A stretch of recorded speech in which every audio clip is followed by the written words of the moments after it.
He leaned into the microphone and laughed, calling me the family's surprise success, like my life had been an accident that somehow worked out. Stay with this story, because sometimes the quietest response becomes the most unforgettable revenge. I smiled. I even nodded. Inside, something very quiet clicked into place, the way a lock sounds when it finally turns. I already knew more than he thought. I stayed still because stillness can look like weakness, and people reveal everything when they believe they are safe. It was 7:46 p.m. on a Saturday in my niece's rented community hall just off Route 9, the kind with beige walls and folding chairs that squeak when you shift your weight. The air smelled like sheet cake and burnt coffee. Someone had turned the thermostat too high and my cardigan clung to my arms. When he spoke, forks froze midair. Then came the laughter, uneven and loud, bouncing off the low ceiling. I felt it first in my chest, a quick tightening, then in my hands, which I folded together so no one would see them shake. I reminded myself to breathe through my nose. Out. I had practiced that for years. The women at my table avoided my eyes. One of them patted my knee too quickly, like touching something hot. My mother laughed too. Not a full laugh. A small one. The kind meant to smooth things over. "Oh, you know how he is," she said, waving a hand like this was weather, not a choice. I watched her mouth form the words and wondered, not for the first time, when I had agreed to be the one everyone practiced on. He kept talking. He always did. He mentioned how long it took me to finish school, how persistent I'd been. Persistent. A word people use when they don't want to say stubborn or difficult or inconvenient. I caught the way he glanced at the back of the room, checking who was listening. Checking who mattered. What he didn't know was sitting quietly in my purse, tucked behind a grocery list and an old church flyer. Paperwork I hadn't looked at in years but never threw away. I could feel the weight of it when I shifted in my chair, a thin reminder pressing against my hip. I didn't think about it directly. I just acknowledged that it was there. The cake was being cut too early. Someone clanged a knife against a plate.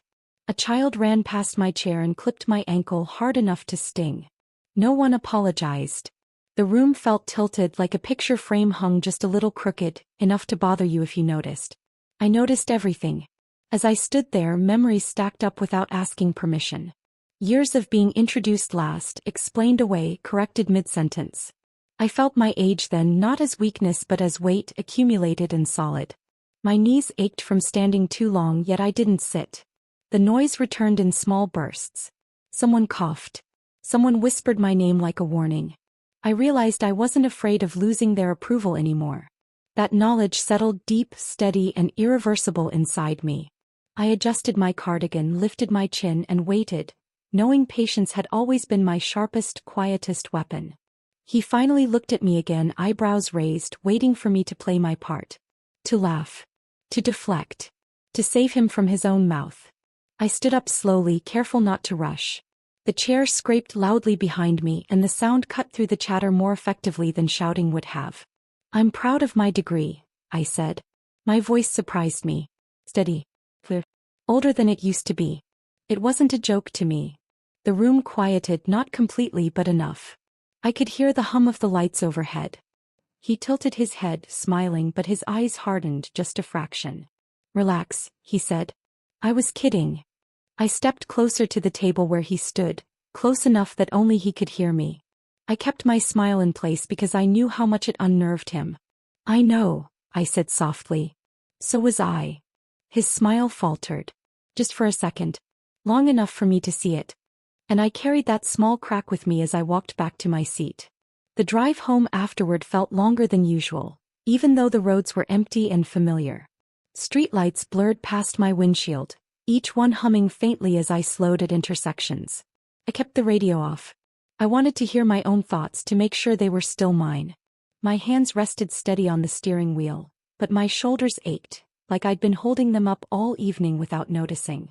When I pulled into my driveway, the porch light clicked on automatically, and for a moment I just sat there, engine running, listening to it idle. The next morning I woke earlier than I meant to. The house was quiet in that deep way it only is before sunrise. I brewed coffee and stood at the kitchen sink, watching steam curl up from the mug. No messages. No calls. I half expected someone to check on me, to ask if I was all right. The silence felt deliberate, like everyone had agreed to let things settle on their own. That used to comfort me. Now it made my skin prickle. Over the next few days, life went on around me without interruption. I watered my plants. I folded laundry while the evening news murmured in the background. At the grocery store, the cashier asked if I wanted paper or plastic, and I almost laughed at how normal that question felt. People smiled at me the same way they always had. No one mentioned the party. No one apologized. It was as if the moment had been packed away neatly, labeled, handled, and shelved. I found myself opening drawers I hadn't opened in years. Not searching exactly, just checking. In the hall closet, behind old scarves and a pair of shoes I hadn't worn since my knees gave out, sat a thin accordion folder. I ran my fingers along its edge and closed the door again. Not yet, I told myself. There was no rush. Quiet can be useful if you listen closely.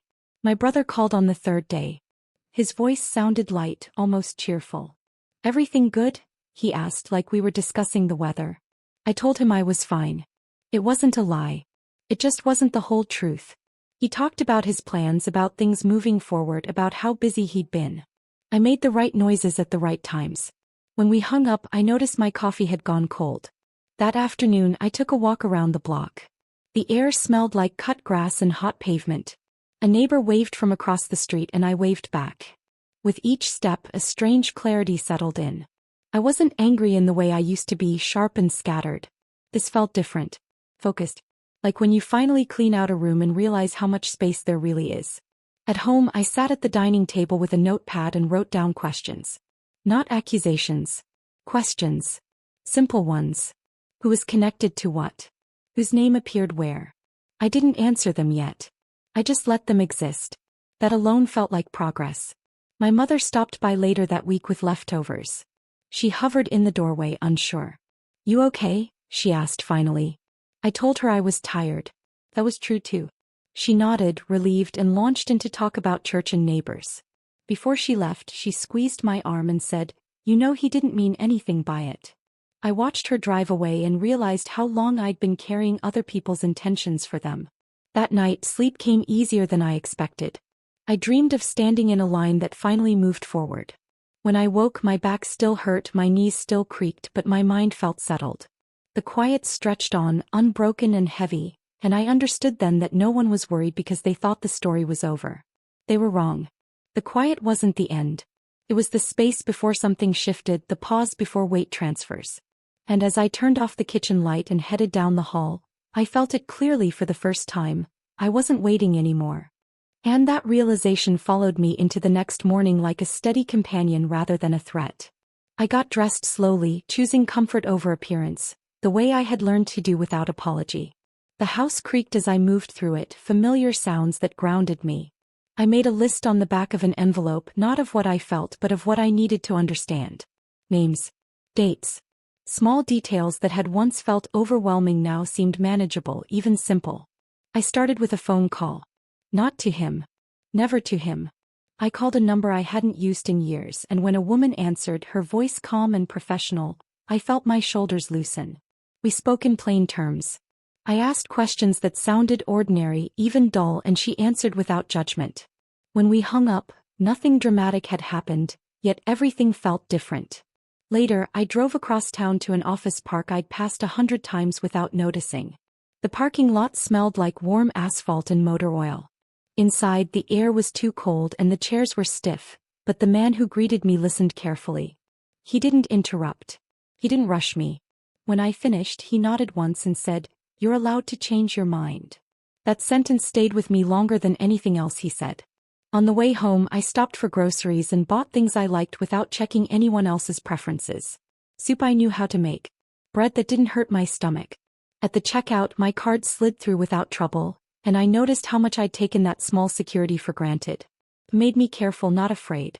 That afternoon, I sorted through mail that had piled up on the side table. Most of it was forgettable, but a few envelopes made me pause. I opened them slowly, paying attention to dates and fine print. Patterns emerged, faint but unmistakable. I didn't react right away. I just set them aside, letting the meaning settle. A neighbor knocked to return a dish. We chatted on the porch about nothing important. As she walked away, I realized how normal I must have looked. How invisible. That anonymity felt like cover, like a coat pulled tight against the wind. I pulled out the accordion folder at last and spread its contents across the dining table. Paper sounded louder than it should have in the quiet room. I didn't rush. I read slowly, tracing lines with my finger when my eyes tired. Some of it surprised me. Some of it didn't. I found answers to questions I hadn't known how to ask before. There were moments of doubt. I won't pretend there weren't. My chest tightened once or twice and I had to sit back, press my palm flat against the table and breathe. I reminded myself that I wasn't doing this out of spite. I was doing it because balance matters, especially when you've spent years leaning to one side. In the evening, my brother texted me a joke, something harmless on the surface. I read it once and set the phone face down. No reply. That choice felt heavier than silence, like placing a stone exactly where it belonged.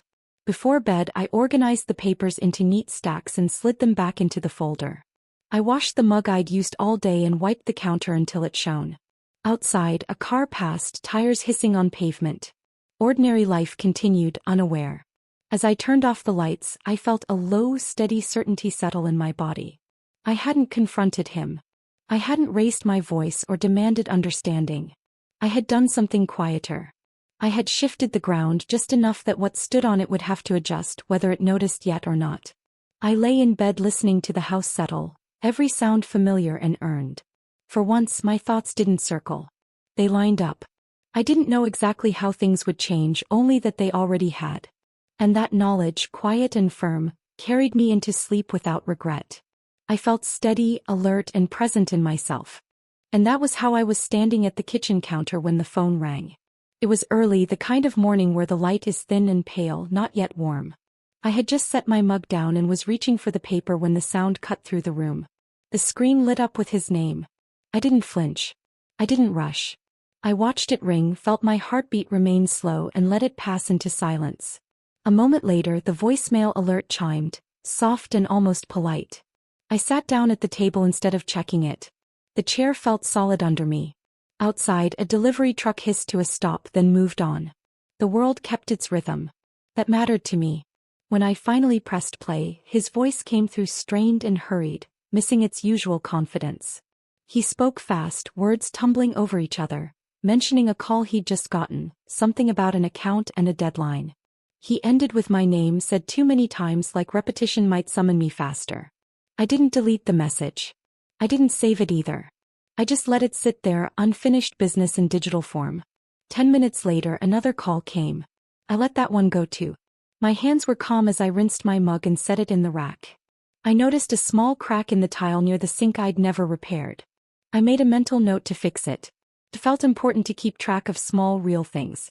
By the third call, my phone vibrated across the table. I picked it up and turned it face down. Not as punishment. As choice. I needed to understand what was happening around me before stepping into it. I stepped outside instead, wrapped a sweater around myself and sat on the porch. The air smelled faintly of damp leaves. Somewhere down the block, a dog barked and stopped. A neighbor walked past and waved. "Morning," she said. I waved back. Ordinary exchanges felt grounding, like handrails. I stayed there until the sun climbed higher, warming my knees. When I went back inside, the phone was quiet again. That silence carried weight now. I checked my messages from overnight. One stood out. Not from him. From someone I hadn't heard from in a long while. It was short. Neutral. It asked if I had a moment to talk later. I read it twice, then set the phone down again. Not everything needed an immediate answer. Around mid-morning, the house phone rang. That made me pause. Hardly anyone used it anymore.